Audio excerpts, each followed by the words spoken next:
салом, шумо дар рӯи мавҷи радиои муҷиб қарор доред ва дар ин соат шуморо бо таҳаввулоти тозатарини Тоҷикистон ва ҷаҳон ошно хоҳем сохт. Имрӯз ҷумъа аст 27 ноябри 2020 сол. хабарҳои ин соатаро аз Тоҷикистон шурӯъ мекунем. раиси нави Бонки Миллии Тоҷикистон ҳоким Холиқзода лоиҳаи дурнамои сиёсати пулияву қарзаи ҷумҳурӣ барои соли 2021-ро барои баррасӣ ба палатаи поёнии парлумони Тоҷикистон пешниҳод кард. хабар медиҳад оҷозии ховар бо истинод ба дафтари матбуоти мақомоти қонунгузории ҷумҳурӣ.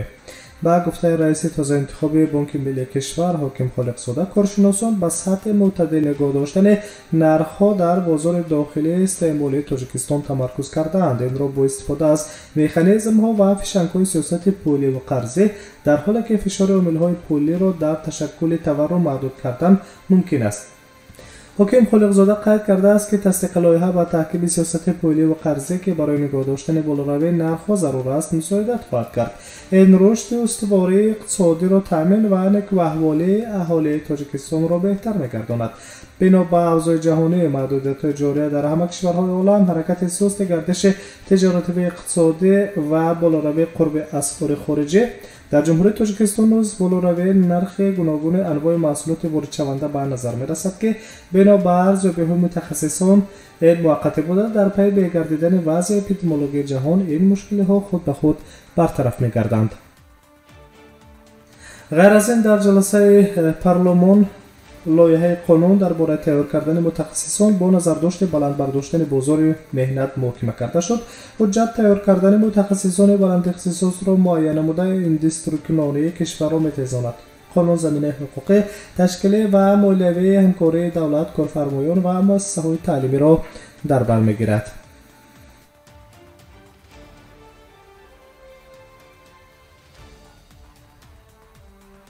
идомаи хабарҳо дар душ мемонем ва иттилоотро идома медиҳем. гузарондани шабнишиниҳои солинавии корпоративӣ ва дигар чорабиниҳои оммавӣ бо қарори ситоди ҷумҳуриявии зидди эпидемикӣ дар Тоҷикистон манъ карда шуд. чунин тасмимро низ маъмурияти шаҳрдори Душанбе бино ба пешгирӣ аз густариши сирояти коронавирус қобили қабул медонанд. қаблан дар ҷумҳурӣ бо сабаби роҳ надодан ба хавфи бештари сирояти коронавирус таҷлили соли нави мелодӣ қатъ карда шуда, арчаи соли навӣ дар Душанбе низ қомат намеафрозад. дар шарҳи тасмими чунин қарор гуфта мешавад ки ҳама намуди чорабиниҳои идона дар Душанбе аз ҷумла ташкили арчаи соли навӣ, чорабиниҳои иҷтимоӣ, фарҳангӣ, шабнишиниҳо ва дигар чорабиниҳои оммавӣ ба муносибати соли нави 2021 манъ карда мешавад. инчунин маҳдудиятҳо шабнишиниҳои корпоративии соли навиро низ дар бар мегирад. дар рӯзҳои соли нави мелодӣ ба гуфтаи мақомот, қаҳвахонаҳо ва тарабхонаву меҳмонхонаҳо бо реҷаи маъмулӣ бо риояи қатъӣ ҳама чораҳои санитарӣ ва эпидемиологӣ фаъолият хоҳанд кард, аммо баргузории шабнишиниву чорабиниҳои оммавӣ дар онҳо қатъиян манъ аст. қаблан хабар дода шуда буд ки тибқи қарори ситоди ҷумҳуриявии зидди эпидемиологӣ сайру гашт дар боғҳои фарҳангиву фароғатӣ, хиёбонҳо ва дигар ҷойҳои ҷамъиятӣ танҳо дар сурати ҳатмии риояи қоидаҳои гигиенаи шахсӣ ва ҷамъиятӣ, истифодаи ҳатмии ниқобҳои муҳофизатӣ ва риояи қатъии масофаи иҷтимоӣ аз 1.5 то 2 метр иҷоза дода мешавад. майдони дӯстии Душанбе ҳамасола макони асосии баргузории соли нави милодӣ буд, аммо имсол бо тасмими мақомот дар пайи сирояти коронавирус арча идона гузошта намешавад ва бо ин соли нави сокинон дар ҳалқаи хурди хонаводагӣ сипарӣ мегардад. тасмими қатъи чорабиниҳои идона бахшида ба соли нави мелодӣ дар аксари пойтахтҳои кишварҳои ҷаҳон аллакай гирифта шудааст. маъмурияти шаҳрҳои Москав, Бишкек, Ташкент, Минск, Киев, Ереван ва чанде аз шаҳрҳои дигари ҷаҳон низ аз ҳозир ин тасмими худро эълон доштаанд.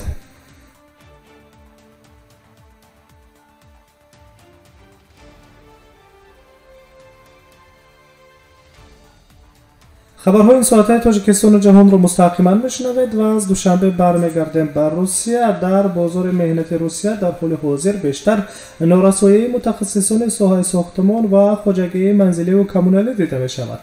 шаҳрдори Москав Сергей Собянин дар чанд суҳбати охири худ бо хабарнигорон баён дошт ки имсол Москавро бештар аз 40% муҳоҷирони меҳнатӣ тарк карданд ки ин раванд ба норасоии қувваи корӣ дар бахшҳои коммуналӣ, хизматрасонӣ ва сохтмонӣ оварда расонидааст. аз ин пештар низ муовини вазири сохтмони русия Никита Стасишин иброз дошта буд ки бино ба норасоии қувваи кории муҳоҷирони миннатӣ дар бахши сохтмонӣ вазорати сохтмонии Федератсияи Русия ба ҳукумати Федератсияи Русия пешниҳод кардааст ки ба ширкатҳои азими сохтмонӣ иҷозат дода шавад то муҳоҷирони миннатӣ барои фаъолияти минбаъда бо рӯйхат аз кишварҳои Осиёи марказӣ хосатан аз ҷумҳуриҳои Тоҷикистон ва Ӯзбекистон ба Русия барои пешбурд дар бахши сохтмон оварда шаванд. дар ин ҳолат корфармо нигоҳдории вазъи саломатии коргар, ҷойи хоб ва таъмини дигар шароитҳои иҷтимоии кормандонро бар ӯҳда мегиранд. طبق آمار نشر کرده وزارت مهنت و شغل اهالی فدراسیون روسیه دوام 4 ماه اخیر و ساختارهای منطقوی نهاد از تشکیلات و مؤسسه‌های رویه صنعتی ساختمانی، خواجگی منزلی و کمونالی، طبی، معارف و نگهداری راه‌ها درخواست تأمینات کارمند وارد کرده است.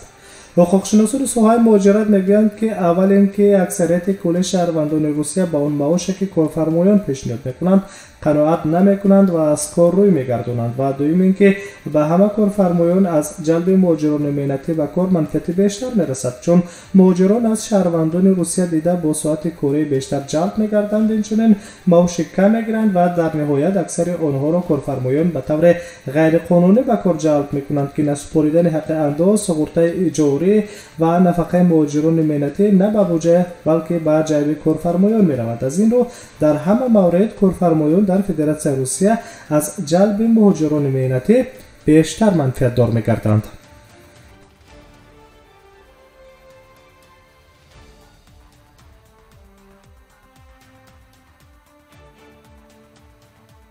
نشر خبری را شما در روی موج رادیو مهاجر مستقیما میشنوید. در مسکو میمونیم. روند تنظیم کار فاصله‌ای در روسیه با دستور ولادیمیر پوتین تکمیل داده می شود. خبر میدهد خدمات مطبوعاتی کرمل.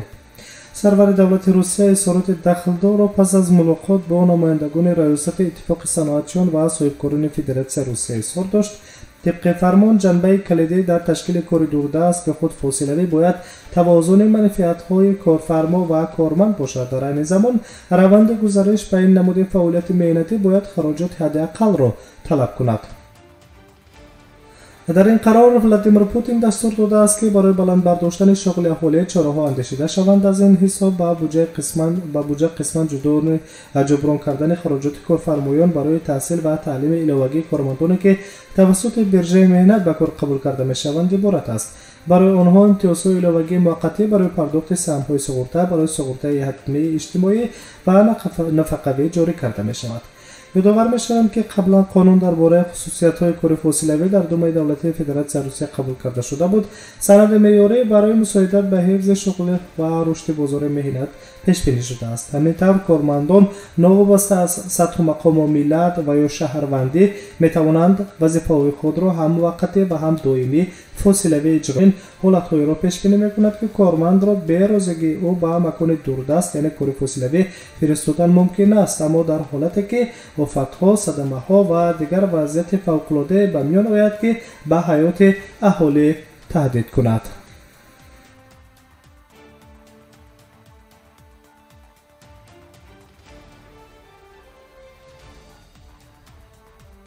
خبرهای این ساعت را شما مستقیما میشنوید و نظر به افزایش گرفتاری کرونا ویروس در فدراسیون روسیه میکنیم.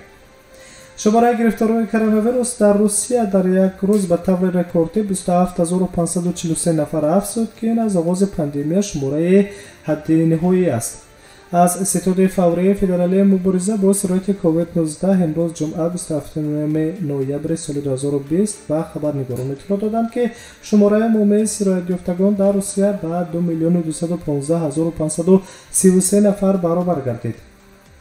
یک روز پیش حد اکثر سرایت این وبا نیز به قید گرفته شده بود. طبق آمار یک روز پیش شماره حالتهای اشکار شده کووید 19 25487 نفر در روسیه گفته می شود. در شرایط فعلی افزایش سرایت 1.2 تا 1.3% را در بر میگیرد. سرعت کمترین افزایش ویروس کرونا در یک روز اخیر در حوزه автономии ننیتس، جمهوری داغستان، حوزه автономии خانتی-منسی، کراچای و چرکسیه و کابارگینو-بالکاریا و جمهوری ماریائیل به قید گرفته شده است. ҳолатҳои барзиёди ошкор шавид, чун ҳамешагӣ дар вилояти Москав 1058 ҳолати нави сироят, 459 ҳолат дар вилояти Нижний Новгород, 399 ҳолат дар вилояти Свердловск, 388 ҳолат дар ҷумҳурии Карелия, 361 ҳолати хуруҷи сироят дар вилояти Архангельск ошкор ва ба қайд гирифта шудааст. Дар ҳоли ҳозир дар саросари Русия зиёда аз 46 000 беморон бо нишонаҳои бемории COVID-19 табобатро дар беморхонаҳо идома медиҳанд, ки вазъи зиёда аз 65% онҳо мӯътадили дараҷаи миёна арзёбӣ карда мешавад. шумораи беморони мураххас шуда аз бемористонҳо дар як рӯзи охир 26 682 адад афзудааст, ки ин барои тамоми давраи пандемия ҳаддиаксар аст. дар маҷмӯъ аллакай 1 712 174 нафар аз вируси корона шифо ёфтаанд. тибқи маълумоти ситоди зидди коронавирус дар Русия, ҳиссаи онҳое ки аз ин сироят шифо ёфтаанд ба 77.3% аз шумораи умумии сироятёфтагон баробар гардидааст.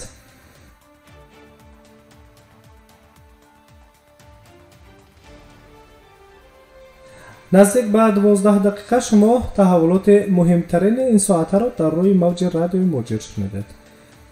дар соатҳои баъдӣ интизори хабарҳои тоза бимонед. саломат бошед.